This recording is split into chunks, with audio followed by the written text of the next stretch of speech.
Today we're going to be using some collage techniques to finish our Yeti portraits. Collage means we're going to be using scissors and glue and different paper pieces to finish the rest of our facial features. So the first step is I'm going to take my scissors and carefully cut out my Yeti shape that I painted last time. I want to be careful to try to not cut off any of the fun bumpy texture as I work.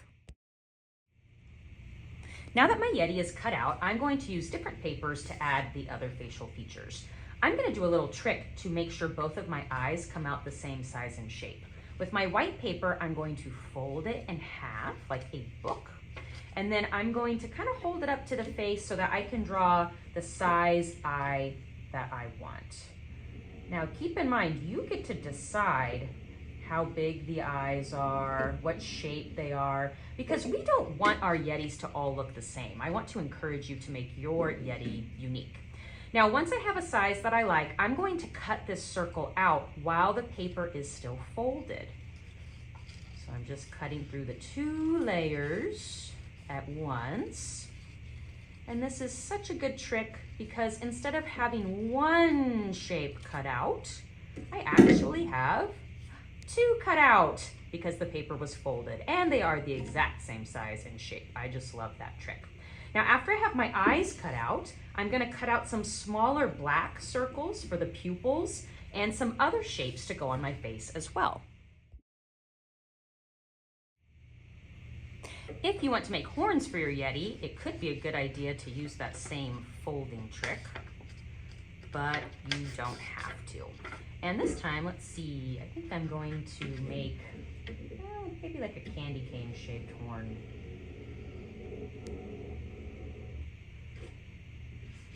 And we can cut it out.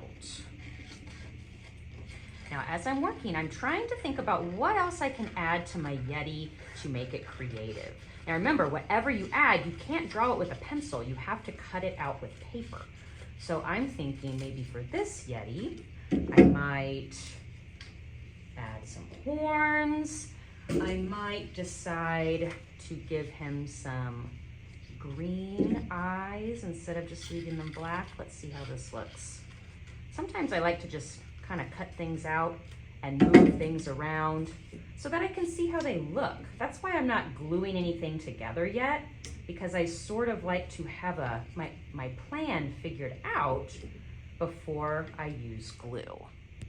I finally have all my pieces for my Yeti. I was even playing around with maybe making him angry instead of happy by flipping the mouth upside down, but I think I like my happy Yeti better. So we'll fix his mouth. And I even tore some paper to give him some fluffy eyebrows. There we go.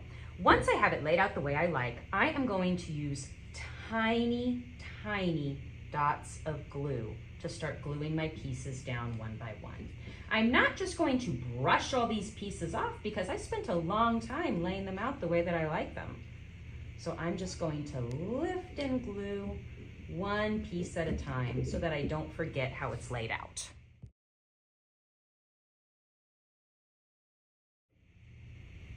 The last step today is gluing our Yeti to the background.